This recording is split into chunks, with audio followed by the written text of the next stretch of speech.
Nathalie. Roni Akrish, historien, philosophe, avec qui nous étudions l'Haftara chaque semaine.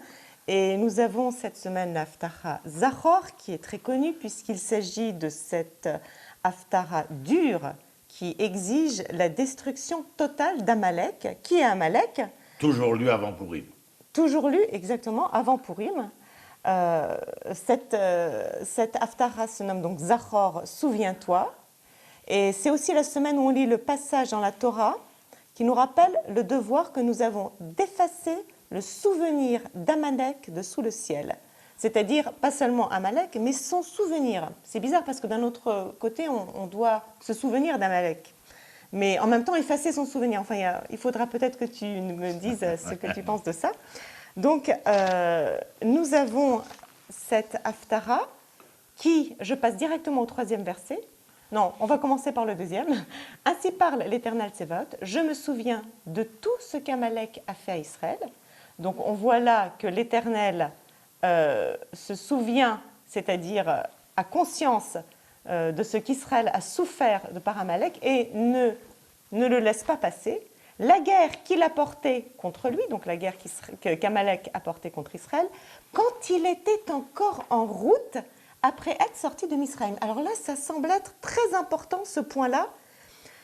Amalek a attaqué Israël quand il était encore en route, c'est-à-dire qu'il l'a peut-être prise au dépourvu ou qu'il l'a prise dans un moment de faiblesse.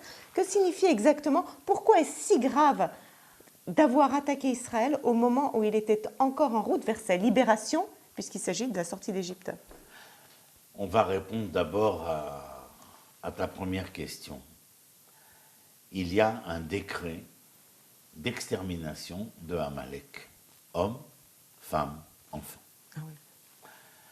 Ce décret d'extermination est conséquent de ce par quoi tu as terminé, c'est-à-dire de l'attitude, du comportement, de la volonté génocidaire de Amalek concernant Israël. Mais il y a quelque chose que nous devons savoir et qui n'est pas souvent dit. Je l'ai noté. Dans les lois sur la royauté du Rambam, il est écrit que si Amalek est prêt à faire la paix avec vous, il n'y a aucune exigence d'en arriver à ses fins prévues. Donc il était possible d'épargner Amalek à cette condition.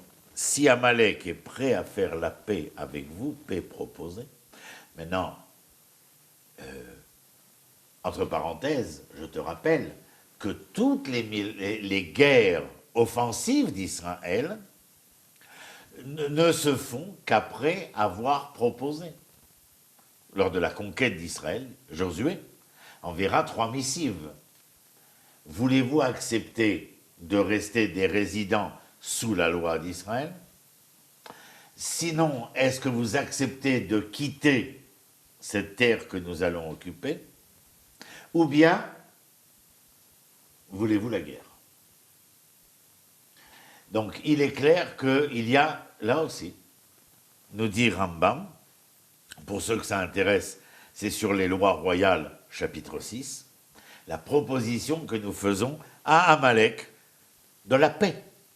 Et s'il accepte, il n'y a pas de guerre. Maintenant, il faut rajouter à cela, dans cette loi,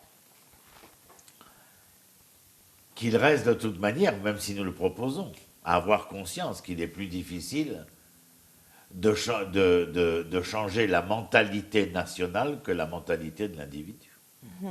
Donc ce n'est pas une mince affaire. Et la troisième chose j'essaie de répondre à ceux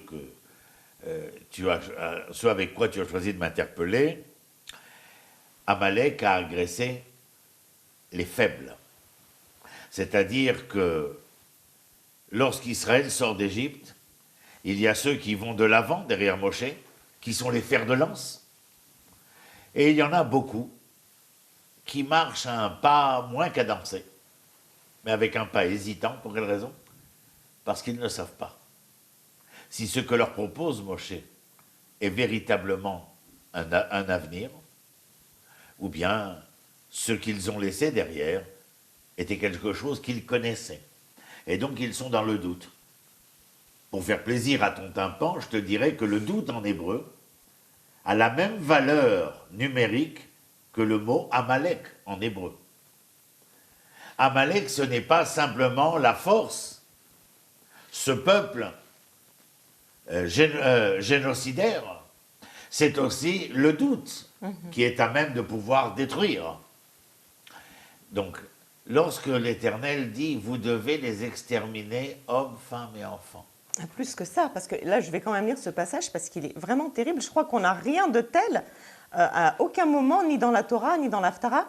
Ainsi va, frappe Amalek, détruit tout ce qui lui appartient, n'aie pas pitié de lui. Mets à mort hommes et femmes, enfants et nourrissons, petits et gros bétail, chameaux et ânes. Alors, c'est sans précédent parce qu'il s'agit là vraiment d'extermination totale, on peut le dire, et il est bien précisé, n'aie pas pitié. Pourquoi est-ce que c'est à ce point total ? Et c'est ce qui a interpellé plusieurs commentateurs, enfin, c'est surprenant. Amalek, est-ce parce qu'il a attaqué Israël au moment où il était faible ? Est-ce parce qu'il représente le doute et qu'à certains moments, le doute ne doit absolument pas pénétrer dans la conscience ? Moi, quand je lis ce passage, quand je lis le livre de Shmuel, quand je lis dans le texte du Pentateuque cette exigence, j'arrive pas à me libérer de cette pensée historique qui me ramène 75 ans en arrière. Oui, on est interpellé quand même. Je veux te dire, et de la manière qui soit la plus éloquente possible, que si j'avais eu entre mes mains les rênes d'un pouvoir quelconque pour faire cesser ce massacre, cette tragédie humaine jamais connue auparavant, qui se déroulait sous les yeux des dirigeants du monde libre, ou moins libre, quand on parle du régime stalinien. Et nous avons vu quelles ont été les réactions des Alliés, et je crois que si j'avais eu les rênes, je n'aurais jamais hésité un seul instant à raser cette Allemagne de la surface de la Terre. Pour la simple raison qu'il y avait là, et j'avais les images d'avant la guerre en tête, j'avais ces images de ces millions d'Allemands qui saluaient la Volkswagen ou je ne sais quelle marque de voiture officielle sur lesquelles cet homme, j'ai même pas de nom, je ne sais même pas pourquoi je l'appelle homme, cette bête humaine a été capable de faire vibrer des millions de cœurs. Bien sûr qu'il y avait des gens qui étaient justes, droits, vrais. Ce sont même les premiers qui iront à Dachau.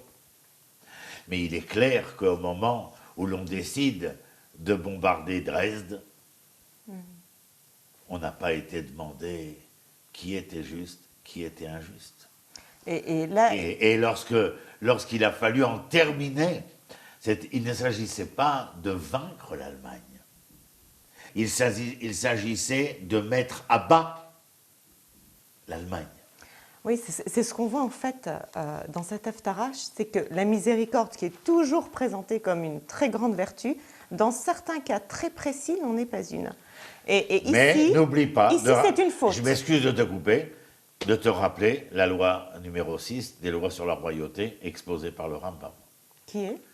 De ne pas tuer Amalek pour le tuer, oui, mais de lui avoir proposé auparavant la paix. Oui, toujours de proposer avant la paix. Oui, bien évidemment. Jamais aveuglément, bien sûr.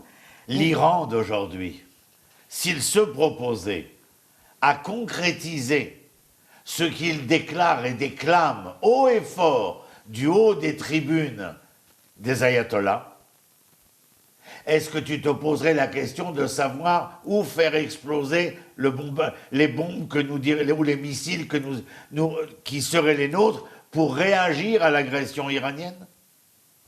Moi, je laisse les politiques décider de ces choses-là. Eh ben non, chacun son travail. En vérité, ce ne sont pas les politiques, c'est nous qui sommes confrontés à cela. Parce que lorsque que Dieu nous préserve, mais que le missile iranien, comme les Scud, mais enfin les Scud, était gentillé par rapport au missile iranien, qu'il arrive en plein Tel Aviv. Oui, non, Il ne différencie rien. Mais si un seul missile arrive sur Tel Aviv, je n'ai aucune contrition de me dire que si je possède un missile qui ne va pas détruire leur Tel Aviv, mais l'Iran, je le fais. Alors, pour en revenir à l'Haftara, on voit que Shaoul s'est laissé aller à ne pas obéir à Dieu. Il a été pris d'une certaine miséricorde, mais c'est quand même une miséricorde un peu curieuse parce qu'elle est aussi liée à une forme d'appétit pour les richesses d'appétit du butin. Shaoul et le peuple eurent en effet pitié d'Agag, ainsi que des meilleures pièces du petit et du gros bétail, des meilleures pièces, des béliers et des agneaux gras, pas de ceux qui étaient faibles, de ceux qui étaient gras, bref, de tout ce qui était bon. Ils n'eurent pas à cœur de les exterminer. Donc il y a eu un petit appât pour le butin en plein milieu de cette guerre exterminatoire, et cela n'a pas plu du tout à l'Éternel, parce qu'on voit ensuite que Dieu dit « Je regrette d'avoir proclamé Shaoul roi ». Est-ce que c'est très grave d'avoir eu envie de s'emparer d'une partie du butin? Parce que le peuple d'Israël, au moment de sortir d'Égypte, Dieu lui demande d'exiger de Pharaon des biens, de ses années de voilà. servitude. Donc est-ce que c'est très grave là de vouloir prendre un peu de butin? Parce que c'est l'appât du gain au présent. Et aveuglé. Et c'est grave l'appât du gain? Ben oui, parce qu'il est aveuglé par l'appât du gain au présent, qui l'empêche de voir quel est le gain exigé concernant non pas le présent, mais le futur. Est-ce que pour un intérêt singulier, particulier de l'instant, je vais m'autoriser à mettre en danger non plus le particulier, le singulier, mais le pluriel et le collectif demain ou après-demain. Dans les décisions qui sont des décisions politiques, est-ce que je dois assurer simplement mon présent et n'avoir aucune vision, aucun programme concernant demain et après-demain? D'ailleurs, il est déchu. Il se jette aux pieds. Et c'est Shmuel qui vient le voir. Le prophète Shmuel lui dit « Tu n'as pas été capable de voir ces lendemains. Tu n'as pu te contenter que de voir la nécessité de l'aujourd'hui. Tu ne peux pas être un roi. Un roi ne voit pas aujourd'hui simplement. Un roi voit demain. Alors tu es déchu de ta couronne. » Et il se tombe à genoux, il s'accroche à la robe du prophète. Et le prophète lui dit, alors sache une chose, et ça c'est important. Et ça répond peut-être à ce avec quoi nous avons commencé. Il lui dit cette phrase, Netzar Israël lo yashaker velo yinachem. Il lui dit, sache mon cher Shaoul, le train va quitter la gare. Ça n'existe pas le train, mais c'est une métaphore. Le train va quitter la gare. Il a une destination, une autre gare, dans une autre ville. Le train roule inexorablement vers sa destinée.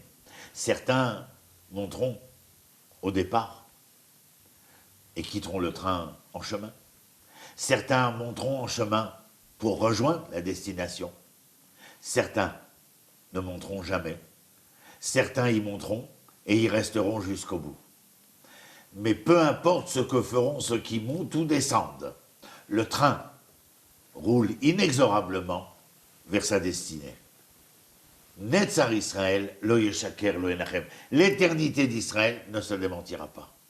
Nous avons traversé, comment dire, les méandres les plus dramatiques de notre histoire. Il est vrai que nous avons perdu des centaines, des milliers, des millions d'hommes, de femmes et d'enfants. Mais regarde d'où nous faisons cette émission. Et comment nous parlons et de quoi nous parlons. Et que nous sommes les témoins dans cette émission. Depuis Jérusalem, que l'éternité d'Israël ne s'est pas démentie. Roni, je t'arrête sur ces très belles paroles parce que je pense que c'est la conclusion idéale. Netzach Israël lo yishaker. Et retrouvons-nous la semaine prochaine. Merci beaucoup, Roni. Merci, shalom, shalom. Shalom.